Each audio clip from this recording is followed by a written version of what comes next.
It keeps, there's like 2 different styles fully of this song, and they're like going back and forth between them. Totally different, black and white. It's like how they're cutting them in half and putting them together.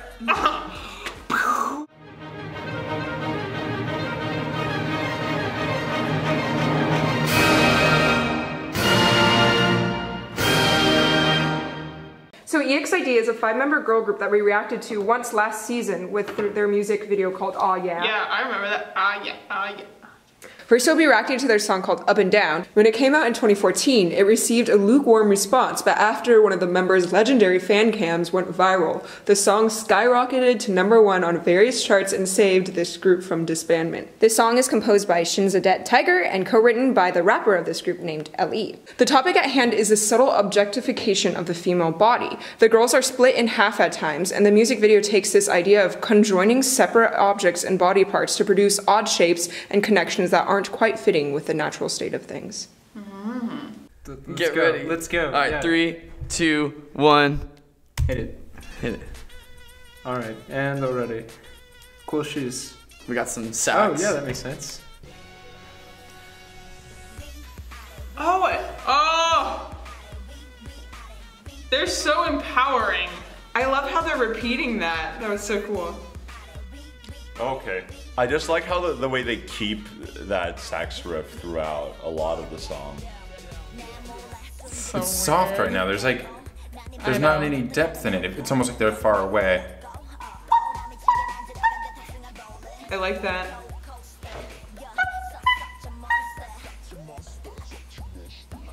Whoa! That was funny. Oh my god, they're so cool sounding. The production is really interesting.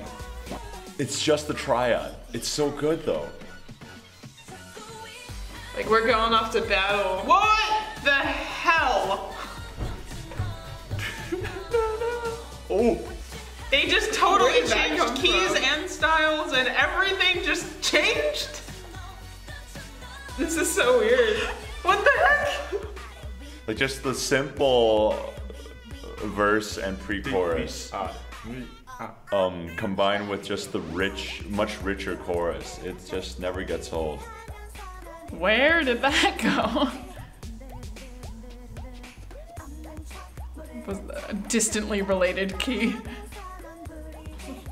Their voices sound so awesome.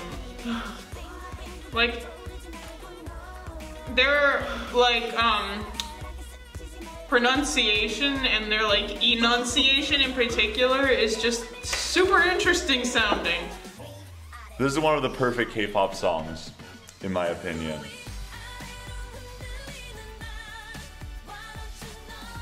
There's a synth trumpet going in the background too. There's so many voices going on at Yeah. once. I'm confused. And even in the rap, you get the sax riff, but with the chords of the chorus. How good.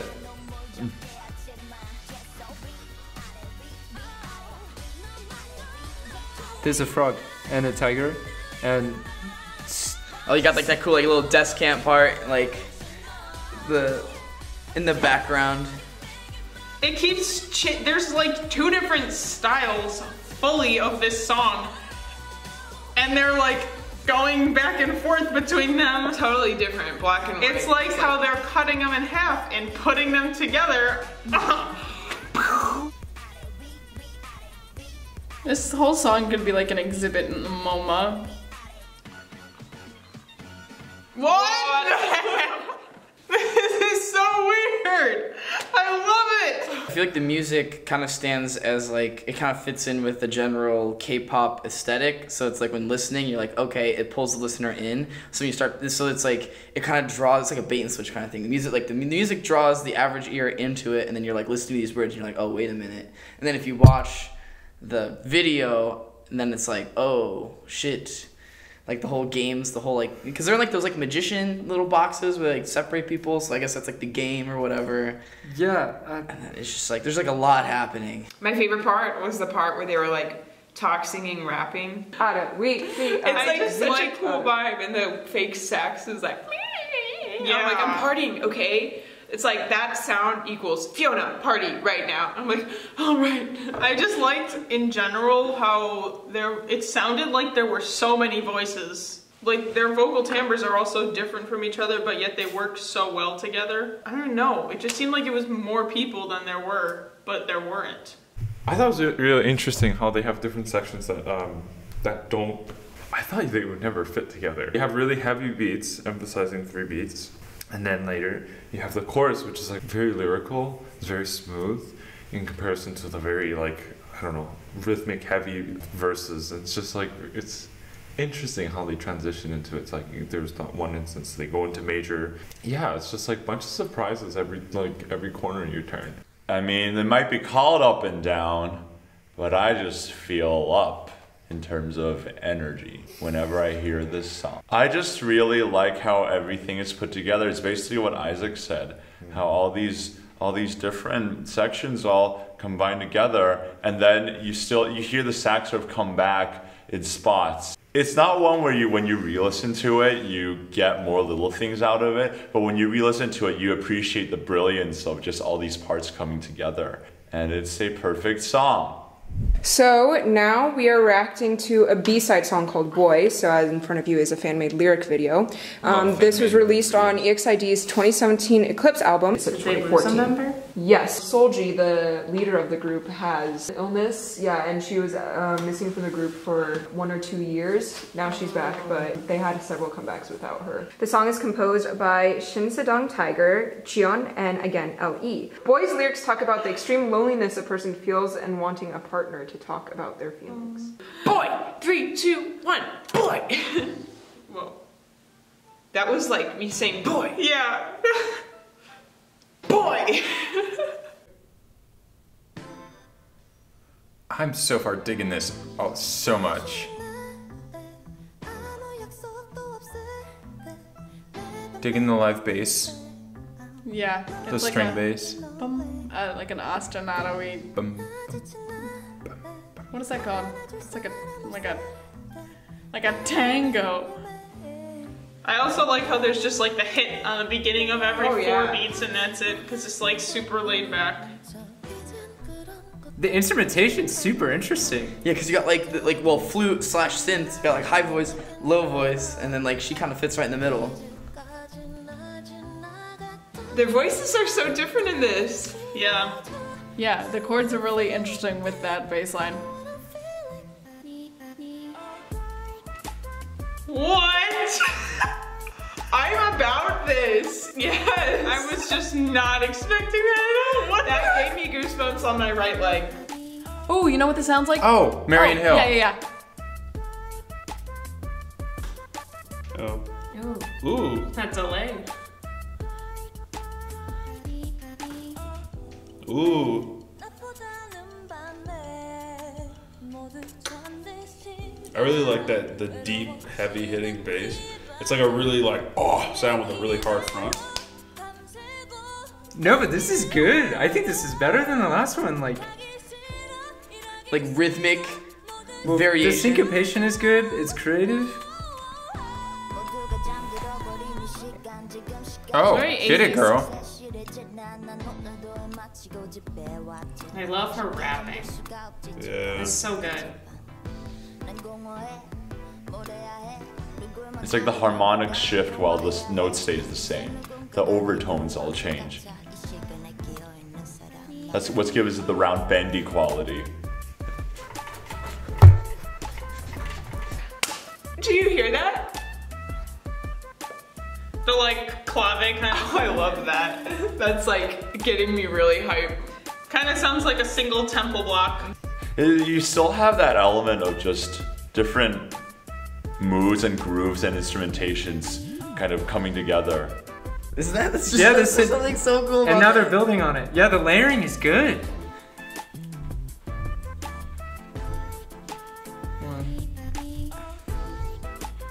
Because it's like kind of the same, but not. They like tweak it. They tweak it. Dude, I mean, it's like a recap, like Right. a well-composed recapitulation.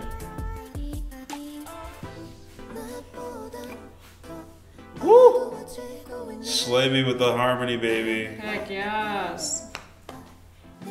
Oh yeah. Do you hear that really, really high voice on top? That's so cool.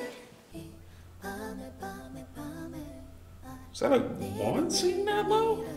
Yeah. Whoa.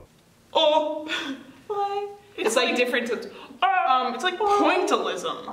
Like in that part where they're like, I need, like it's just everything. Just it's very pointillism.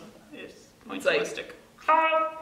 It's like not connected. Yeah. Like in music, we're taught so much like to connect all the phrases. This is like, It would be like if somebody wrote something for a section in an orchestra, and instead of just having like horn 1 play the whole melodic line, they gave every other note to a different horn part. oh, true. Yeah. Detached. Yeah. That's the word. It was so crazy. I liked it. You know, like it had like this layer, and this layer, and then like, Yeah. and that's all it needed, and it kept moving the whole time, and I liked it a lot. Good job. Yay. Yeah. They Let's get kind it. of killed it on that one. Very cool vibe. That is something I'd actually listen to. I appreciate when there's like a arc to the song. They kind of start off very like minimal. It's like sort of weird synth oboe type Casio keyboard sound, Whatever that is. and then and it's just very like give you a little bit, and then it's like then when they start moving it in, it's everything ties into each other. Nothing's like really like there's no like dominant voice like pounding away at the like holes. It's like a melting pot of sound. I thought it was really nice. 4 of the vocalists have very distinct styles of singing. I like how the instruments support their voices. So the first one, you have the slow pits, and it really sets up the mood, and it's like very soft, and you're very And it never relaxed. comes back after a while. Oh yeah, no, that's interesting. It's like, yeah, and then it starts building up tension. The second one was a really like, almost like sotto voce. Just having that really like low, is it distant? Oh, not distant. It's like a lowered voice, sub voice. So it's like, it's hard to hear, but it's audible. And then moving on to, I think it's Hyerin. Dude, she's a great vocalist, damn. Man, I just love how much space they put in the beginning, so your mind kind of wants to fill in everything, and then it becomes more active. And I think during the pizzicato section, there were parts where there are just multiple complex rhythms going on between the melody, and the pits wasn't some really boring pits, and it was just slowly filling my brain with the coolness. And then the synth chords come in, and it's like that middle range that finally gets fulfilled. And then of course we've got the drop that's just all, I feel like I'm floating around. And then the outro kind of makes it like a palindrome quality where it's still, again, very spacious. And it's just a very well constructed song that makes me want to put it on loop. I really Yeah, that was dug cool. that. I liked her voice Yeah, I was about to for say- the style. I liked that it was different from Well, and the typical. different singers had different, like the one girl who was like full singing for the bridge. That Oh, was yeah, she was- right before the rapping section. That was awesome. She sounded really good. There was a little bit of air pressure, like a little bit too much pressure, a little bit Yeah, of I pushing. felt like she was like But- very in a strong alto range, but if that's not where she was incredibly comfortable, it's gonna get airy. But then the rapper who I just don't know her name, but L.E., she was awesome. She was great. Oh, this is so different. Up and Down was more like, yeah, kind of vibes, where it was just kind of very empowering and upbeat and stuff. And this one, it's literally the opposite, because the other ones are like, I'm just me, like, I'm a woman, and this one's Yeah. like, I need a boy. Yeah. So it's literally the opposite. The And vibe. also, like, musically, it was totally the opposite, too. It's just very chill and laid back, and yeah. That was my favorite. That was my favorite. That was really I'm gonna cool. go listen to that. Why was this your favorite? Because the syncopation, the instrumentation was odd. I hadn't heard things like it, but it worked very well. And I mean, like, really, they like developed the like I Need a Boy like well, and like it's like the chorus was unique. Yeah. Like that was impressive. Yeah. Hello everyone, I'm Umu and I'm the channel runner of React to the K. I really hope you enjoyed watching this video. If you're curious about the videos that we'll be reacting to in the future, I put a link to a doc with our release schedule in the description. Last but not least, if you'd like to support our channel, you can help us out by pledging any amount you would like on our Patreon. On Patreon, you can get access to full unedited pair reaction playlists, reactions to Japanese releases, and much more. And of course, a huge shout out and thank you to our superstar patrons. Thank you so much for your support. Bye.